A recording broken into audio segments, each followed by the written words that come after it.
कवचं वक्ष्ये प्रह्लादेनोदितं पुरा सर्वरक्षाकरं पुण्यं सर्वोपद्रवनाशनं स्वाहा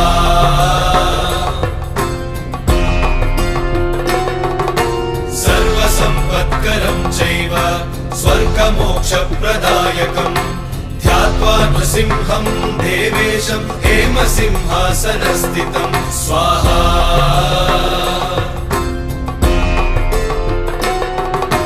विवृत्तास्यं त्रिनयनं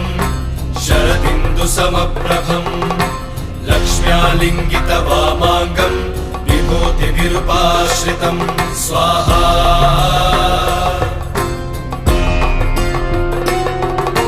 चतुर्भुजं कोमलाङ्गं